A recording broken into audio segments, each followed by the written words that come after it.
దక్షిణ కైలాసంగా పేరు పొందిన శ్రీకాళహస్తీశ్వర దేవస్థాన ఆలయంలో స్వామి జన్మ నక్షత్రమైన నేడు నటరాజస్వామికి అభిషేకం నిర్వహించారు. ముందుగా కలశ స్థాపన, గణపతి పూజ, పుణ్యాహవాచనము, వరుణ పూజ, కలశానికి పుష్పాలతో పూజలు చేసి కలశానికి హారతి సమర్పించారు. అనంతరం నటరాజస్వామికి పాలు, పెరుగు, తేనె, చందనం, సుగంధ ద్రవ్యాలతో అభిషేకం చేశారు. స్వామివారిని చక్కగా పుష్పాలతో అలంకరించి మంగళ వాయిద్యాలతో, మేళ తాళాలతో పూజా కార్యక్రమాలు నిర్వహించారు. ఈ కార్యక్రమంలో దేవస్థాన పాలక మండలి చైర్మన్ అంజూరు శ్రీనివాసులు దంపతులు మరియు విశేషంగా భక్తులు పాల్గొన్నారు.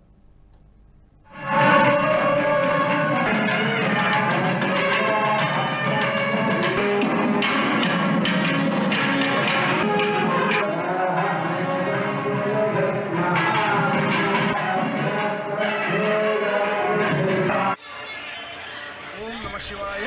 कैलासवासी भगवान श्री कालहस्तेश्वर शिव करोद नित्य कल्याणं करुणावरुणालय श्री ज्ञानप्रसूनांबा समेत श्री कालहस्तेश्वर स्वामी नमः.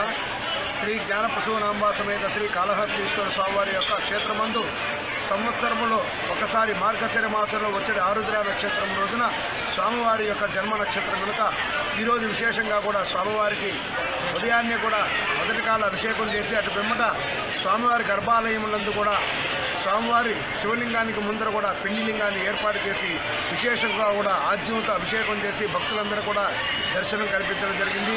అటు పిమ్మట శ్రీ శివకామసుందరి సమేత నటరాజస్వామి వారికి సుగంధ ద్రవ్యాలతో విశేష అభిషేకాలు కూడా నిర్వహించడం జరిగింది. అలాగే ఈ రోజున 10 గంటలకు కూడా శ్రీ స్వామి అమ్మవారికి కూడా వేడి నీళ్లు, చన్నీళ్ళతో కూడా అభిషేకం చేయడం జరుగుతోంది. అలాగే ఇవాళ సాయంత్రం ఆ స్వామివారికి ఆనందంగా కూడా హరికట్ల ఉత్సవం అత్యంత వైభవపేతంగా నిర్వహించడం జరుగుతుంది. ఈరోజు చాలా విశేషమైన రోజు. శివుడి యొక్క జన్మ నక్షత్రం మార్గశిర మాసంలో ఆరుద్ర నక్షత్రము జన్మ నక్షత్రం కనుక ఈరోజు విశేషంగా స్వామివారికి కార్యక్రమాలన్నీ నిర్వహించడం జరుగుతుంది.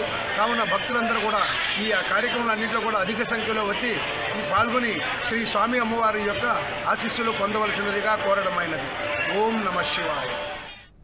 ఈ వీడియో మీకు నచ్చినట్టయితే లైక్ చేయండి, 10 మందికి షేర్ చేయండి. అలాగే కామెంట్ల రూపంలో మీ అభిప్రాయాలను మాతో పంచుకోండి. Nationalist hub group of channels ను సబ్స్క్రైబ్ చేసుకుని తెలుగునాట జాతీయవాద జర్నలిజాన్ని ప్రోత్సహించండి. ఈ వీడియో కింద ఉన్న బెల్ ఐకాన్ పై క్లిక్ చేయడం మర్చిపోవద్దు.